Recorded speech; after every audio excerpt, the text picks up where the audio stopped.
दोस्तों नमस्कार। आज के वीडियो में जिसके जीवन की कहानी जानेंगे वे बौद्ध भिक्षु और गौतम बुद्ध के समकालीन थे। उनका नाम है उपाली, जिनका जन्म एक नाई कुल में हुआ था, पर बाद में वे पाली भाषा के प्रसिद्ध विद्वान और महान बौद्ध भिक्षु के रूप में प्रसिद्ध हुए। तो आइए जाने बौद्ध भिक्षु उपाली के जीवन व बौद्ध संघ में उनके महत्व के बारे में। उपाली का जन्म कपिलवस्तु में एक नाई परिवार में हुआ था। किशोर अवस्था से ही उसने बाल बनाने का काम शुरू कर दिया था। उपाली का पिता राजघराने का नाई था। उपाली भी राजघराने के युवकों के बाल बनाता था। राजकुमार सिद्धार्थ के गृह त्याग से पहले वह उनके भी बाल बनाता था। बुद्धत्व प्राप्ति के बाद महाराजा शुद्धोधन के निमंत्रण पर जब भगवान गौतम बुद्ध विशाल भिक्षु संघ के साथ कपिलवस्तु गए तो बहुत लोगों ने उनसे प्रभावित होकर बौद्ध धर्म की दीक्षा ली और प्रवर्जित होकर भिक्षु बन गए। उनका छोटा भाई नंद और पुत्र राहुल भी प्रवर्जित हुए और भिक्षु संघ में शामिल होकर भगवान बुद्ध के साथ चले गए। बाद में राज परिवार के 6 तरुणों भदीदय, अरिनुद्ध, आनंद, भृगु, किबिल और देवदत्त के मन में भी सद्धर्म के प्रति संवेद पैदा हुआ और उन्होंने भी सद्धर्म में प्रवर्जित होने का निश्चय किया। प्रवर्जित होने के लिए जब उन्होंने गृह त्याग किया और कपिलवस्तु छोड़कर चले गए तो रास्ते में सेवा टहल के लिए उन्होंने उपाली को अपने साथ ले लिया। राज्य की सीमा पर आकर उन्होंने अपने अपने वस्त्र और आभूषण उतार कर सादे वस्त्र पहन लिए। वस्त्राभूषणों की गठरी उपाली को देते हुए उन्होंने कहा, हम भगवान बुद्ध के पास प्रवर्जित होने जा रहे हैं, तुम ये वस्त्राभूषण लेकर कपिलवस्तु लौट जाओ। आभूषण इतने कीमती थे कि वे उपाली ही नहीं उसकी आने वाली कई पीढ़ियों तक की आजीविका के लिए पर्याप्त थे। इतने कीमती आभूषण पाकर उपाली को बहुत खुशी हुई। वह कपिलवस्तु वापस लौटने के लिए मुड़ा, लेकिन तभी उसके मन में विचार आया कि यदि मैं इस आभूषणों को लेकर कपिलवस्तु पहुंचूंगा तो लोगों को मुझ पर शक हो सकता है। साक के लोग बड़े क्रोधी और क्रूर होते हैं। वे मुझे कुमारों का हत्यारा समझेंगे और जिंदा ही जमीन में गड़वा देंगे या सूली पर चढ़वा देंगे। इसलिए कपिलवस्तु वापस लौटने में किसी भी तरह खैर नहीं। यह विचार कर उसने आभूषणों की गठरी एक वृक्ष पर लटका दी और उसके ऊपर एक पर्ची लिखकर चिपका दी, जिस पर लिखा था, यह गठरी जिस किसी को मिले उसी की है। गठरी को पेड़ पर लटकाने के पश्चात उपाली वहां से चलने को हुआ।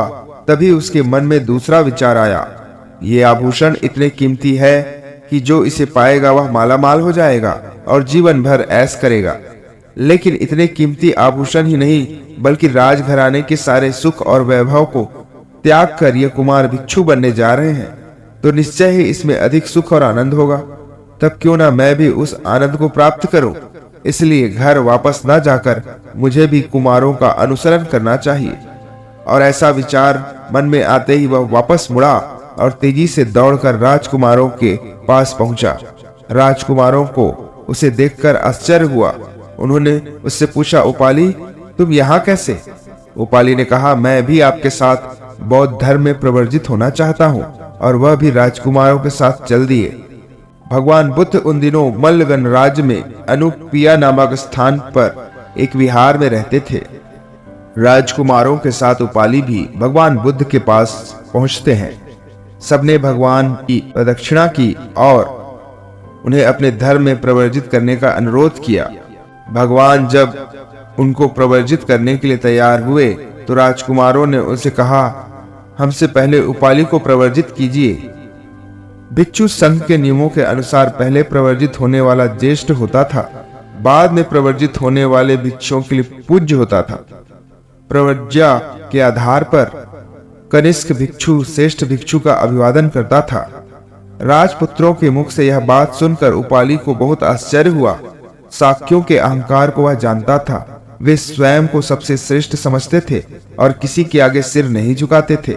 इसलिए राजपुत्रों के मुख से इस तरह के अहंकार रहित और सौम्यतापूर्ण शब्द सुनकर उपाली का आश्चर्य से चकित होना स्वाभाविक था।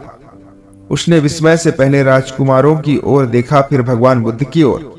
भगवान ने एक करुणा पूर्ण दृष्टि राजकुमारों पर डाली और फिर पहले उपाली को अपने धर्म में दीक्षित किया और फिर राजकुमारों को। उपाली बड़े विनयशील भिक्षु थे, बल्कि विनय के क्षेत्र में वह सब भिक्षुओं में अग्र थे। भगवान बुद्ध उपाली की विनयशीलता से बड़े खुश थे। कुछ दिन भगवान बुद्ध के सानिध्य में रहकर ध्यान की विधि सीखने के पश्चात उपाली ने अरण्य में जाकर रहने की अनुमति भगवान बुद्ध से मांगी, लेकिन भगवान बुद्ध ने उनको अनुमति नहीं दी और उनके पास रहकर ही साधना करने को कहा। भगवान ने कहा, अरण्य में जाकर साधना करने से केवल एक पक्षी ज्ञान बढ़ेगा और तुम धर्म के सैद्धांतिक पक्ष को ही जान सकोगे, जबकि मेरे पास रहकर साधना करने से सैद्धांतिक पक्ष के साथ साथ धर्म के व्यवहारिक पक्ष का भी ज्ञान प्राप्त कर सकोगे। उपाली ने भगवान बुद्ध का आदेश माना और अरण्य में न जाकर भगवान के सानिध्य में ही रहना स्वीकार किया। उपाली परम साधक थे। थोड़े समय में ही वह अरहत हो गए। भगवान बुद्ध के पास रहते हुए भिक्षुओं के अनुशासन के नियमों का उन्होंने गंभीर अध्ययन किया और उतनी ही गहरी निष्ठा से उनका पालन भी किया। विनय के वह इतने बड़े ज्ञाता हो गए थे कि विनय के संबंध में उन्हें प्रमाणित माना जाने लगा। भगवान बुद्ध के वह बड़े प्रिय थे। धर्म के प्रति उनकी अगाध निष्ठा के कारण भगवान बुद्ध ने विनय के ज्ञाता और विनय का पालन वाले भिक्षुओं में उनको सर्वश्रेष्ठ घोषित किया। कहा जाता है कि विनय के क्षेत्र में उपाली की इतनी ख्याति थी कि भगवान बुद्ध के जीवन काल में भी भिक्षु लोग विनय सीखने के लिए उपाली के पास जाते थे और इसे अपना सौभाग्य समझते थे।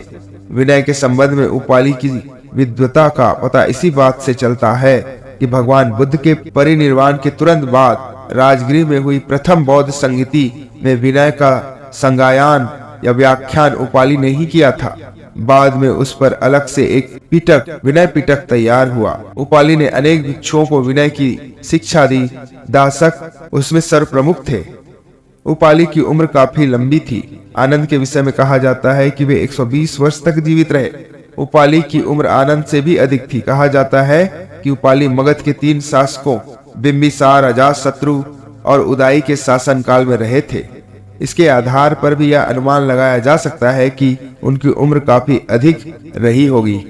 भगवान बुद्ध के जीवन काल में और उसके बाद भी समुच्चय भिक्षु संघ में उपाली का बड़ा आदर था। धन्यवाद।